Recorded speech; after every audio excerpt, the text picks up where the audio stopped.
오늘 주신 하나님 말씀 신명기 34장 1절부터 12절까지 말씀입니다. 신명기 34장 1절부터 12절까지 기록된 하나님 말씀을 제가 받들어 읽습니다.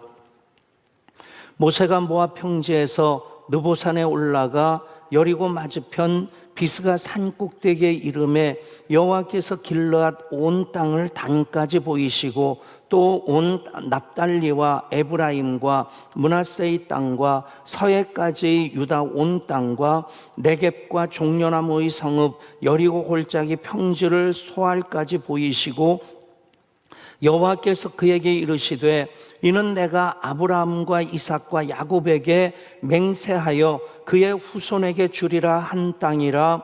내가 내 눈으로 보게 하였거니와 너는 그리로 건너가지 못하리라 하시매 이에 여호와의 종 모세가 여호와의 말씀대로 모압 땅에 죽어 벳부올 맞은편 모압 땅에 있는 골짜기에 장사되었고 오늘까지 그의 묻힌 곳을 아는 자가 없느니라.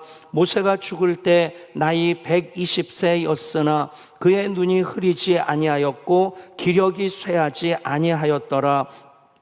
이스라엘 자손이 모압 평지에서 모세를 위하여 애곡하는 기간이 끝나도록 모세를 위하여 30일을 애곡하니라.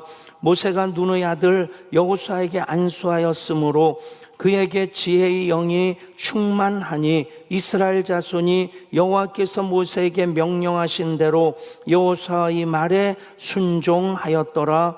그 후에는 이스라엘에 모세와 같은 선지자가 일어나지 못하였나니 모세는 여호와께서 대면하여 아시던 자요 여호와께서 그를 애굽 땅에 보내사 바로와 그의 모든 신하와 그의 온 땅과 온 땅의 모든 이적과 기사와 모든 큰 권능과 위엄을 행하게 하심에 온 이스라엘의 목전에서 그것을 행한 자이더라. 아멘. 거듭신 신명기 말씀 5번째 시간입니다. 전체를 정리하는 시간을 먼저 가져볼 텐데 5주간 동안 거듭신 신명기 첫 번째부터 5번째까지 설교 제목을 우리 머릿속에 넣어둔다면 신명기 전체를 이제 간략하지만 전체의 흐름을 정확하게 알게 되리라 생각합니다. 첫 번째 제목 한번 여러분들이 크게 읽어보시길 바랍니다. 첫 번째 설교 제목은요, 두 번째, 세 번째, 네 번째, 그리고 오늘 5번째 모세 프로젝트입니다. 모세 프로젝트라고 제목을 정한 것은 그렇게 모세를 통해서 하나님의 일을 행하신 것, 신명기에 담겨져 있고 하나님의 일을 하나님께서는 모세 그 한 사람을 부르셔서 그 일을 하셨습니다.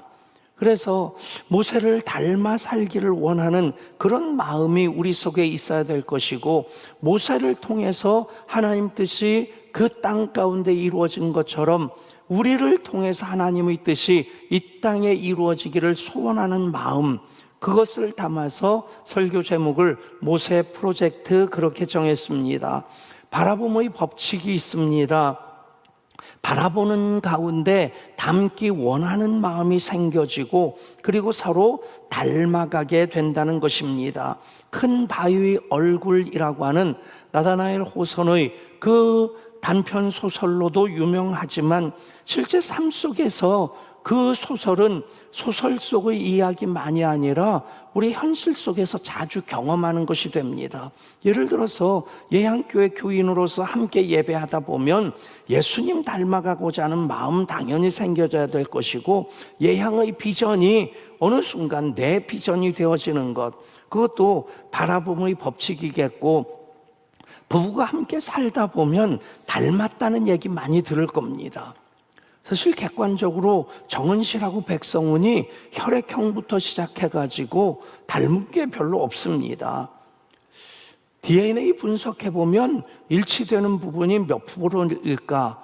하는 것, 뭐 굳이 그것 가지고 DNA 검사할 필요는 없겠지만 살다 보면서 참 많이 듣는 말이 목사님 사모님 많이 닮으셨어요. 그런가 해서 거울을 보면 안 그래요.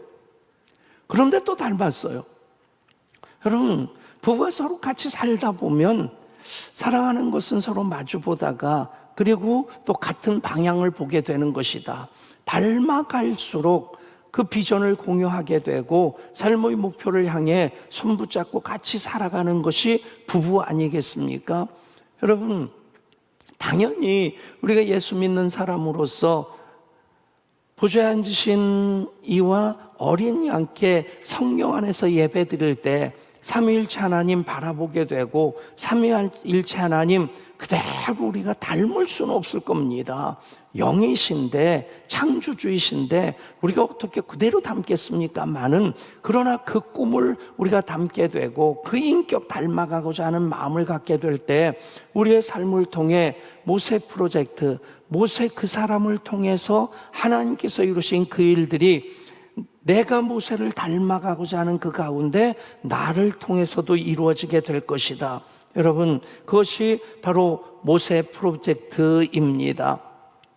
오늘 신명기 34장은 모세 전체에 대해서 신명기를 통해서 모세가 선포한 하나님의 말씀들, 3번의 설교와 모세의 노래와 모세의 축복까지 다 기억하는 이스라엘 공동체가 이제 모세가 죽은 후에 모세에 대해서 판단하고 평가하면서 기록한 내용이 바로 후기로서의 34장입니다.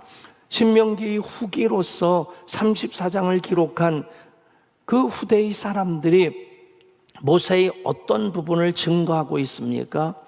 모세 프로젝트를 우리가 제대로 이해하고 제대로 수행하고자 한다면 그 부분에 우리가 초점을 맞춰야 할 것입니다. 초점은 딱 한 가지입니다. 한 번 사는 인생이고 그래서 잘 살아야 되는 인생이다. 따라 하실까요? 한 번 사는 인생, 그래서 잘 살아야 하는 인생입니다. 여러분, 그것 우리가 모세 전체를 바라보고 정리하면서 모세 프로젝트를 통해서 모세 닮기 원하고 모세를 통해서 하나님께서 일하셨고 그래서 내가 모세 닮아가고자 할 때 나를 통해 사실 하나님의 일을 기대한다면 이 한 줄 놓쳐서는 안 됩니다. 다른 부분에 더 집중하는 것도 좋겠지만 이것이 치우치게 되고 결국에는 왜곡되어지는 그런 현상이 생겨진다면 바람직하지 않을 것입니다. 예를 들어서 모세가 120세까지 살았고 죽을 때까지 눈이 흐르지 아니하였고 기력도 쇠하지 아니하였다. 거기에만 맞춰가지고 주여 120살까지 살게 하여 주시옵소서.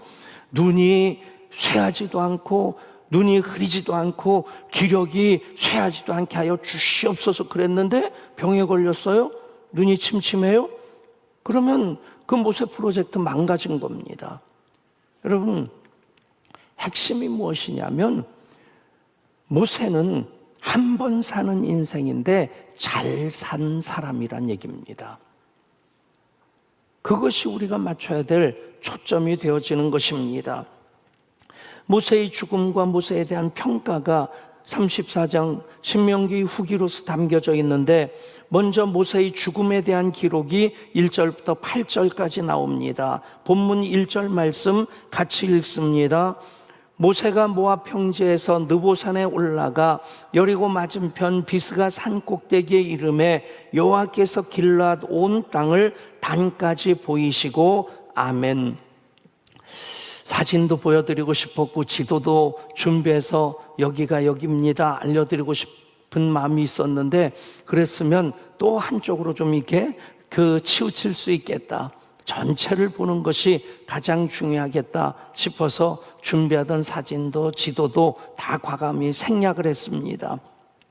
느보산까지 약속의 땅이 보이는 느보산까지 올랐고요. 느보산이라고 하는 것은 그 아바림 산맥 중에 가장 높은 산을 일컫는 것이고, 여기서 또 비스가 산 꼭대기까지 나옵니다. 비스가라는 말이 꼭대기란 뜻입니다. 그러니까 느보산의 높은 산 봉우리가 비스가입니다. 그러니까 역전 앞 그러면 역전이 역 앞입니다. 역전 앞이면 또 앞이 돼야 되는데, 우리는 그냥 역전 앞이라는 말을 흔히 쓰는 그런 표현 그대로 여기서도 느보산의 한 꼭대기가 비스가 산 꼭대기란 뜻입니다. 그러니까 느보산이 아바림 산맥 중에 높은 산이고, 해발 800m 정도, 서울 쪽으로 나가다 보면 도봉산 정도의 높이의 산이라고 이해하시면 될 겁니다. 그 중에 높은 산 꼭대기, 그게 비스가입니다. 산 꼭대기. 거기가 왜 중요하냐? 길르앗 온 땅을 바라보면서 단까지 볼 수 있는, 이제 성경에 참 많이 나오는 그런 표현이 무엇이냐면 브엘에서 단까지라는 말입니다.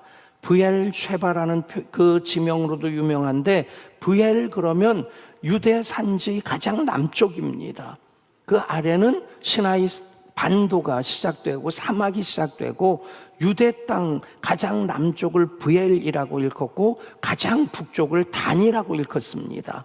그러니까 브엘에서 단까지 그러면 전체를 얘기하고 있고, 오늘 성경에서는 길르앗 온 땅을 단까지라고 말씀하는 것이 같은 표현입니다. 그곳이 어떤 곳입니까? 4절입니다. 여호와께서 그에게 이르시되 이는 내가 아브라함과 이삭과 야곱에게 맹세하여 그의 후손에게 주리라 한 땅이라. 내가 내 눈으로 보게 하였거니와 너는 그리로 건너가지 못하리라 하시매. 여러분, 보여주시면서 건너가지 못하게 하신다. 그리고 그곳에서 모세가 죽어 장사되었는데 묻힌 곳을 아는 사람이 아무도 없습니다.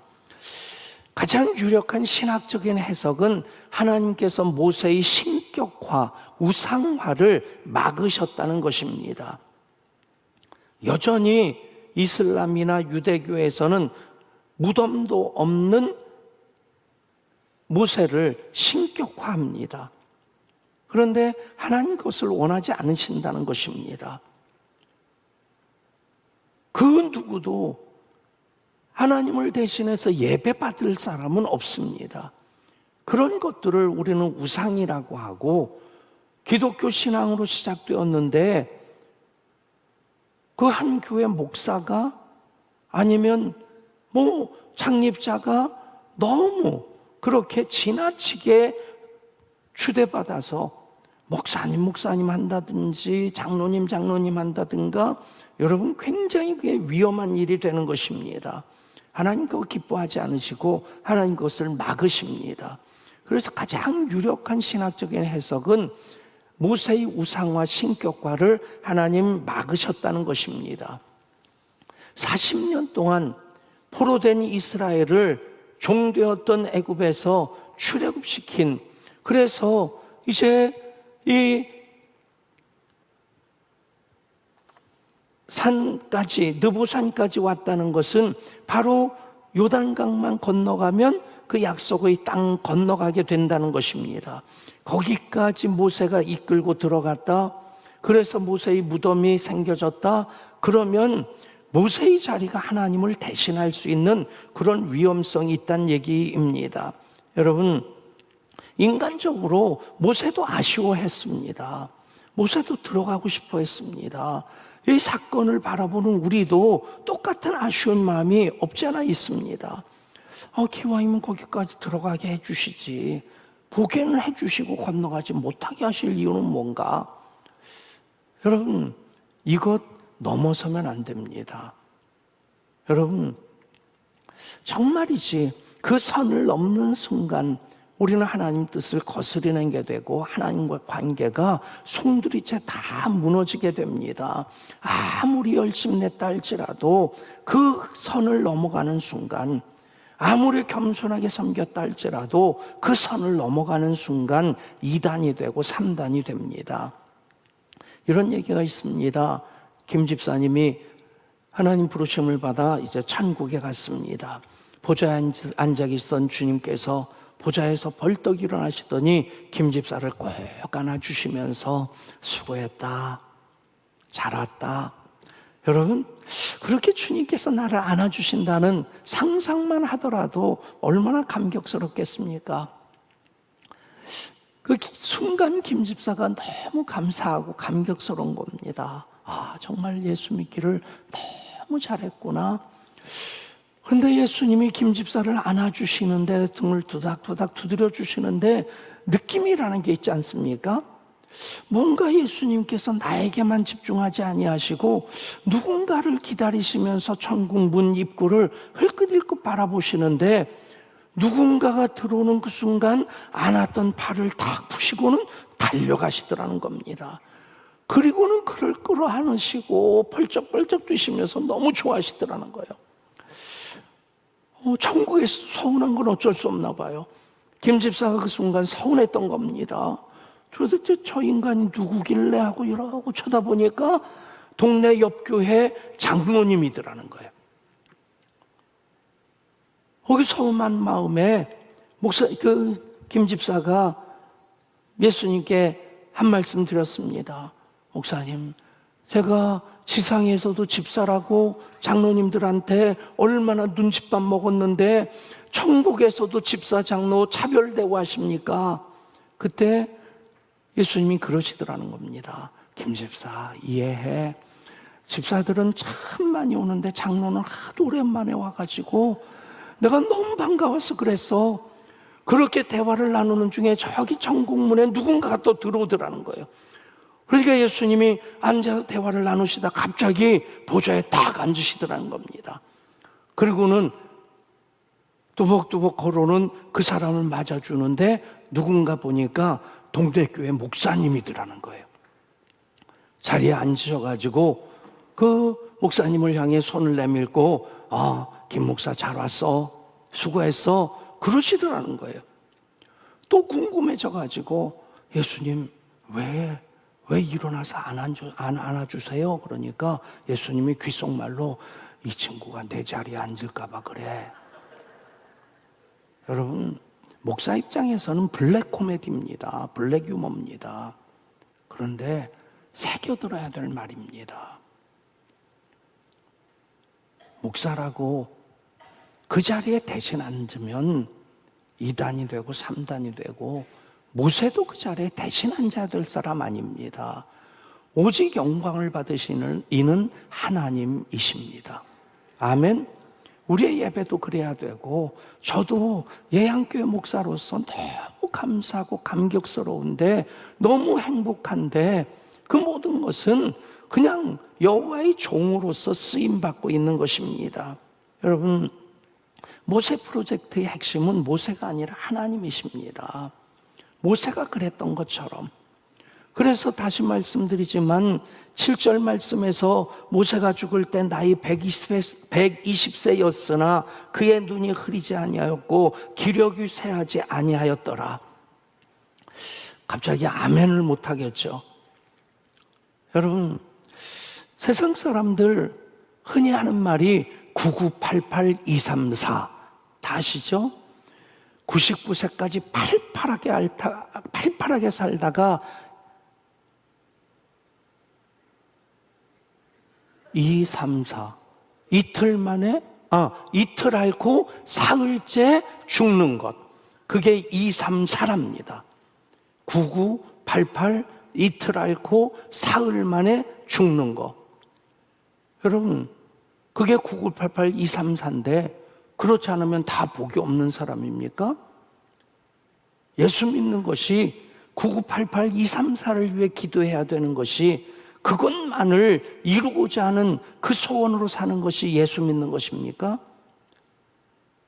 모세 프로젝트의 핵심은 120세까지 살았고 눈이 흐리지 아니하였고 기력이 쇠하지 아니하였다, 그것이 아닙니다. 전체의 결론은 모세뿐만 아니라 소급해서 아브라함도 그 이후에 다윗도 솔로몬도 예수님의 12제자 본다면 예수님의 12제자 중에서 백색 안팎까지 자연사했던 제자는 사도 요한 한 사람밖에 없습니다. 세상 말로 얘기하면 나머지 11제자는 다 비명 행사했습니다. 허리가 잘려 죽은 사람도 있고요, 거꾸로 못 박혀 죽은 사람도 있고요, X자로 십자가에 못 박혀 죽은 안드레도 있고요. 여러분, 세상적으로 비명 행사했는데, 그런데 그 이상의 아름다운 삶이 없습니다. 성경의 모든 우리들의 믿음의 선진들을 통해서, 특별히 신명기를 마무리하면서 모세 프로젝트로 우리가 모세를 통해서 이루신 하나님의 일, 나를 통해서도 이루어지기를 소망하는 마음 갖는다면 먼저 정리해야 될 것은 한 번 사는 인생이라는 것입니다. 그래서 일생이라고 합니다. 인생은 일생입니다. 한 번 살기 때문입니다. 그래서 결론이 무엇입니까? 잘 살아야 하는 인생입니다. 모세 프로젝트의 핵심은 한 번 사는 인생, 그래서 잘 살아야 되는 인생입니다. 말씀을 준비하면서 그런 생각 들었어요. 어떤 사람은 정말 귀신이 잡아갔으면 좋겠다 싶은 그런 사람도 주위에 있습니다. 근데 하나님도 안 데려가세요. 오히려 더 오래 머물렀으면 좋겠는 사람, 하나님께서 이 세상에 더 머물게 하시면서 오래 마음껏 사용하셨으면 좋겠는 사람, 하나님 더 빨리 데려가실 때가 있더라고요. 그럴 때는 하나님 뜻에 이해하기 참 쉽지 않습니다. 그냥 혼자서 그런 생각하면서 정리를 합니다. 오죽 하나님 사랑하시면 곁에 두고 싶으셔서 빨리 부르실까? 그렇다면 남아 살아가는 우리들이 하나님이 덜 사랑하시는 그 사람들이다는 아닙니다. 그냥 저 나름대로 그렇게 이해하고 정리하면서 생각을 해보기도 합니다. 그렇다면 한 번 사는 인생, 잘 살아야 되는 인생인데 잘 사는 것이 무엇일까? 그 답을 모세를 통해 찾아보는 것이 모세 프로젝트의 핵심입니다. 웰빙이라는 말이 생긴 지 그렇게 오래되지 않았습니다. 사실 우리나라도 보면요, 1970년대까지는 우리도 한번 잘 살아보세가 그것이 초점이었어요. 5,000년 이 한반도에서 역사는 사실 세종대왕도 요즘 우리처럼 잘 먹고 잘 살지 못하셨어요. 궁중복식전에 가보십시오. 궁중요리전에 가보십시오. 지금 우리가 최소한 3배에서 5배 잘 먹고 잘 입고 잘 살고 있습니다. 경복궁 후전에 가면요, 그 후전이라는 말을 안 쓰죠.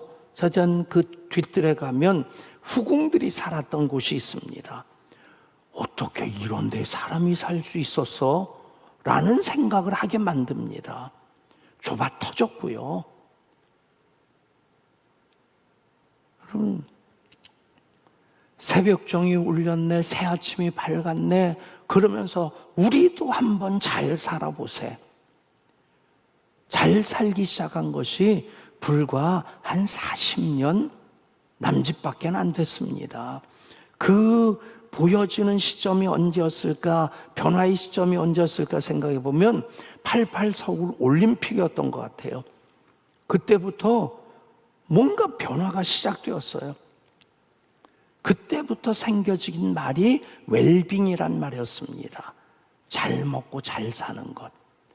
어느 정도 웰빙을 통해서 우리도 잘 먹고 잘 살고 있다고 하는 것이 확인된 다음에 생겨진 말이 무엇이냐면 웰다잉입니다.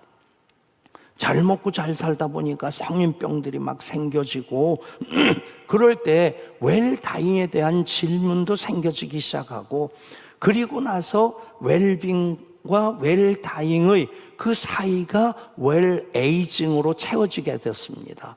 웰에이징, 잘 늙어야 된다. 안티에이징 그래가지고 처바르고 뭐 그냥 보톡스 찔러대고 그리고 양악 수술도 하는 것, 그런 것까지도 웰에이징은 아닌데, 근데 웰빙, 웰에이징, 웰다잉으로 쭉 이어지는 것 보면 참 우리가 잘 사는 것에 대한 답을 웰빙, 웰에이징, 웰다잉에서 찾아야 되겠다. 다잉에서 찾아야 되겠다.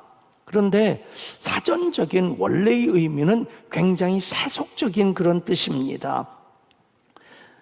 예를 들어서 웰빙 그러면 몸과 마음의 평안함과 행복을 추구하는 태도나 행동을 얘기를 합니다. 웰에이징은 노화를 자연스럽게 받아들이고 건강하고 행복하게 나이 드는 일 얘기합니다. 웰다잉은 품위 있고 존엄하게 생을 마감하는 일을 웰다잉이라고 얘기를 합니다.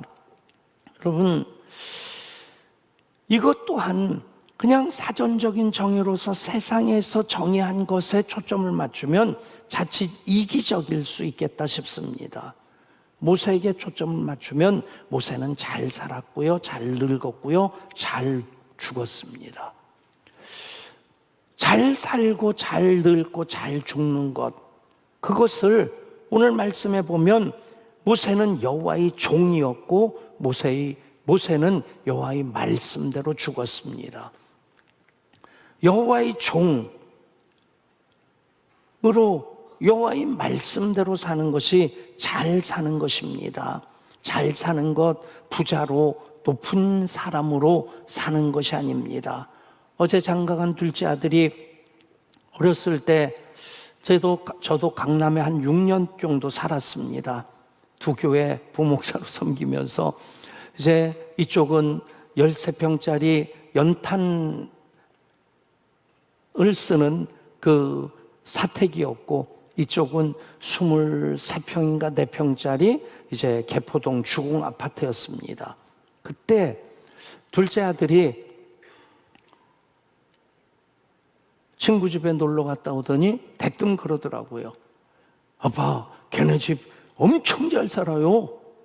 어떻게 잘 사는데 걔네 집 화장실 2개나 있어요. 그 아이의 간절한 소망이 화장실 2개여서 그 이후로 화장실 2개인 집에 살고 있습니다. 알아듣든 못 알아듣든 아이 무릎에 앉혀놓고 그 얘기를 했습니다. 한준아, 화장실 2개인 것은 부자라는 것이지 잘 사는 것은 아니란다. 잘 사는 것은 예수 믿고 말씀대로 사는 것이란다. 따라 하시겠습니까? 잘 사는 것은 예수 믿고 말씀대로 사는 것입니다. 아멘. 모세가 그렇게 살았습니다. 여호와의 종으로 말씀대로 살았습니다. 말씀대로 사는 사람, 여호와의 종입니다. 여호와의 종인데 말씀대로 안 살면 여호와의 종이 아닙니다.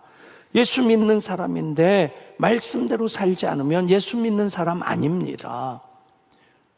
말씀대로 산다고 하면서 예수 믿지 않는 것도 그것도 출발부터가 불가능한 것입니다.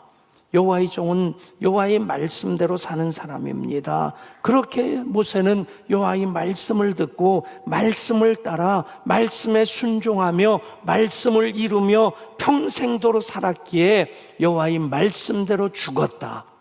아멘. 여러분, 여호와의 말씀대로 죽었다는 것은 평생 모세가 여호와의 종으로 그 말씀을 듣고 말씀을 따라 말씀에 순종하며 말씀을 이루며 살았기에 말씀대로 죽었다고 성경은 기록하고 있는 것입니다. 그것이 모세의 삶입니다. 그것이 모세의 일생입니다. 그것이 모세 그 자체입니다. 여러분, 그것이 그대로 모세에게 웰빙으로 적용되어지고 웰에이징으로 적용되어지고 웰다잉으로 적용되어지는 것입니다. 그렇게 웰빙했던 모세가 웰에이징했다. 120세까지 눈이 흐리지 아니하였고 기력이 쇠하지 아니하였고. 여러분, 이것은 보너스입니다. 모세에게 주신 특별한 은혜이와 복입니다. 저는 120은커녕 80도 안 됐는데, 아니 70도 안 됐는데 눈도 흐려지고요, 또 청력도 약해져가지고 언제부턴가는 이제 좀 들으려고 하면 잘 들리지 않는데, 아직까지는 보청기를 끼는 것이 자존심이 상해서 보청기를 안 끼고 버티고 있습니다. 언제부터인가는 이명 때문에 그냥 하루 종일 귀뚜라미 2마리가 귀에서 울어대는 개들과 함께 살고 있습니다. 좀 스트레스가 심하고 좀 몸이 힘들면 이 2마리가 더 세게 울어대요. 보통 때는 찌익 하는 그 수준인데 좀 힘들 때는 찌익 하는 소리. 양쪽 귀에서 하루 종일. 그래도 저는 감사하고 잘 살고 있다고 감히 저는 고백할 수 있습니다. 여러분, 여호와의 종으로 여호와의 말씀대로 사는 것이, 그것이 웰에이징입니다. 웰에이징. 모세가 40년 출애굽의 지도자로 살았던 때만 웰에이징이었겠습니까? 아닙니다. 애굽 궁궐에서도 엘에이징 했기 때문에 그는 거기에 호화호식할 수 있는 유혹이 얼마나 많은 곳이겠습니까? 그런데 한눈 팔지 않았습니다. 엄마의 품 안에서 요게벳이 가르쳐준 그 말씀 듣고 그렇게 40년 유혹에 빠지지 아니하고 하나님의 사람이라는 정체성을 가지고 살 수 있었기에 그 애굽 궁궐에서의 40년도 웰에이징한 것입니다. 늙어갈 때만 웰에이징이 아닙니다. 그리고 40년 미디안 광야에서 어떻게 보면 정말 가장 꼭대기에서 가장 낮은 골짜기까지 굴러 떨어진 것 같은 그런 40년일 텐데, 여러분, 모세가 한숨만 쉬고 살았겠습니까? 그 40년 왜 하나님께서 나를 이곳으로 부르시고 이렇게 살게 하실까? 하나님의 뜻을 찾으면서 40년을 지냈기에 준비된 모세를 하나님께서 부르셔서 40년 이스라엘 출애굽의 지도자로 사용하실 수 있었던 것입니다. 만약에 한숨만 푹 쉬고 술만 퍼마시고 내 인생 망가진 인생이다, 그렇게 살았다면 결코 하나님 모세를 호렙산에서 떨기나무 불꽃 가운데 부르시지 않으셨을 것입니다. 그 40년도 웰빙, 웰에이징이 겹치는 인생이었을 것입니다. 여러분, 인류 역사를 보면 젊은 사람들 통해서만 무엇인가 일이 이루어지는 것이 아닙니다. 나이 들어 늙은 사람만 있는 것이 아니라 나이 들어 무르익어 가는 사람들이 있습니다. 50 넘은 분들이라면 50에서는 웰에이징에 대해서 별로 실감나지 않겠다 싶습니다. 60 넘으신 분들, 환갑 넘으신 분들은 언제나 한번 질문해 보십시오. 내가 나이 들어 늙어가고 있는지, 나이 들어 무르익어 가고 있는지를요. 역사적으로 그렇습니다. 한 통계에 보면요, 인류 역사 최대의 업적의 35%는 60대, 70대에서 이루어졌고요. 그리고 23%는 70대, 30%, 70대, 80대에 의해서 이루어졌고요. 그리고 66%는 80 이상인 분들을 통해서도 이루어졌다고 합니다. 그러니까 인류 역사상 위대한 업적의 64%는 60세 이상의 사람들에 의해서 이루어졌다는 얘기입니다.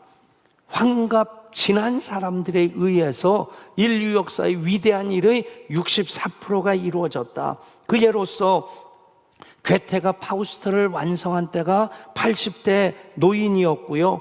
소포클레스가 클로노스의 에디푸스를 쓴 것이 80세였고 미켈란젤로가 시스타나 성당의 재단화를 완성했을 때가 60대에서 70대까지 그렇게 7년인가 3년인가 7년 그 세월을 통해서 시스타나 성당의 재단화를 완성합니다. 여러분, 웰에이징은 단지 나이 들어 늙어가는 것이 아니라 나이 들면서 무르익어 가는 것입니다. 집사람은 가장 많이 하는 말이 그걸 겁니다. 우리 추하게 늙지 말자. 나이 들면서 기억력도 암기력도 체력도 다 떨어집니다. 어떤 교회 목사님이 원로 목사님 모시고 목욕탕 갔는데 그 원로 목사님이 이런 말씀 하시더라는 겁니다. 강 목사, 늙으니까 시력도 약해지고 의욕도 감소되고 식욕도 없어지고 성욕도 사라지고 목욕만 남아. 모든 욕자는 다 약해지고 사라지는데 목욕만 남더라. 여러분, 한 번 살아야 되는데 잘 사는 인생, 웰에이징 했다면 웰다잉이 돼야 됩니다. 성경적으로 웰다잉이 무엇입니까? 계시록 14장에서 이렇게 말씀합니다. 또 내가 들으니 하늘에서 음성이 나서 이르되 기록하라. 지금 이후로 주 안에서 죽는 자들은 복이 있도다 하시매 성령이 이르시되 그러하다. 그들이 수고를 그치고 쉬리니 이는 그들의 행한 일이 따름이라 하시더라. 아멘. 여러분, 웰다잉은 예수 안에서 죽는 겁니다. 예수 안에서 죽는 것은 복이 있는 것입니다. 예수 안에서 죽는 것이 구원의 최종적인 완성이기 때문에 그렇습니다. 어느 누구도 나이를 거스를 수 없습니다. 죽음을 부정할 수 없습니다. 그런데 성경은 이렇게 말씀합니다. 그러므로 우리가 낙심하지 아니하노니 우리의 겉사람은 낡아지나 우리의 속사람은 날로 새로워지도다. 우리가 잠시 받는 환난의 경한 것이 지극히 크고 영원한 영광의 중한 것을 우리에게 이루게 함이니. 우리가 주목하는 것은 보이는 것이 아니요 보이지 않는 것이니 보이는 것은 잠깐이요 보이지 않는 것은 영원함이라. 아멘. 여러분, 웰빙으로 끝난다면 웰에이징을 살아갈 수 없을 것이고 웰에이징을 못한다면 웰다잉도 안 될 것입니다. 그렇습니다. 기독교의 신앙은 죽음을 넘어서는 죽음을 이기는 신앙입니다. 그것 때문에 예수님께서 십자가에서 죽으시면서 구원을 완성하셨고 부활하심으로 우리에게 영원한 생명을 선물로 주셨습니다. 우리가 이 땅에 사는 동안 십자가 신적 교환을 누리며 삽니다. 그런데 그것은 영원한 나라의 완성이 아닙니다. 그 나라의 그림자일 뿐입니다. 우리가 이 땅에서 받는 은혜도 복도 감사와 감격도 하나님 나라의 그림자입니다. 그래서 우리 주님, 내가 먼저 가서 너희 있을 처소를 예비하러 간다 말씀하셨습니다.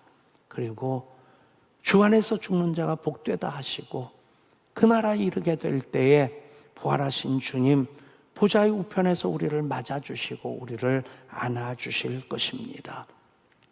웰다잉, 모세의 말년, 하나님의 종으로 살다 하나님 말씀대로 부르심을 받았습니다. 한 신학자는 그것을 석양의 은총이라고 표현을 했습니다. 석양의 은총. 시편 23편이 그것을 담고 있습니다. 사망의 음침한 골짜기로 다니는 것, 원수의 목전에 거하는 것, 그것이 인생의 말년이라고 한다면 물론 젊었을 때도 그럴 수 있죠. 근데 인생의 말년에 어느 누구도 이것을 부정하거나 피할 수 없습니다. 그런데 어떤 은혜가 있습니까? 사망의 음침한 굴짝에서 해받음 두려워하지 않게 하시고 원수의 목전에서도 상을 베풀어 주십니다. 설교의 왕자로 불린 스펄전 목사님 말년의 지병으로 많은 고생을 하면서 요양을 받고 있을 때 사람들이 그를 찾아가 많이 아프시죠? 물으실 때마다 스펄전 목사님이 이렇게 대답하십니다. 예, 아파요. 많이 아파요.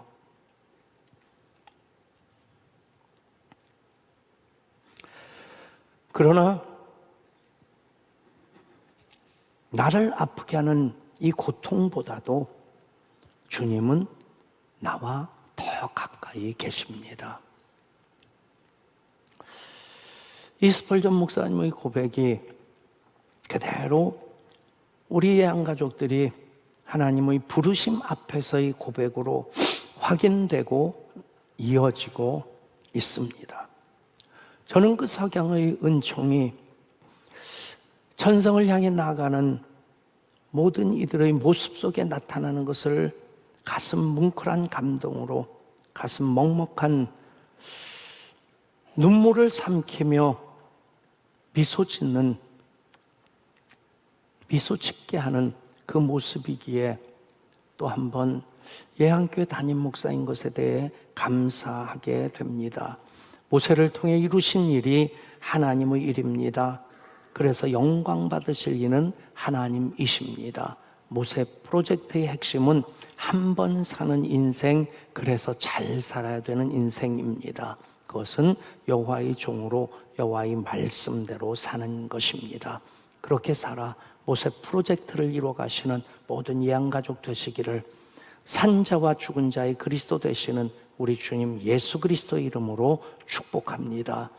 하나님, 거듭신 신명기의 말씀 5번 이어가면서 우리가 마무리를 모세 프로젝트로 합니다.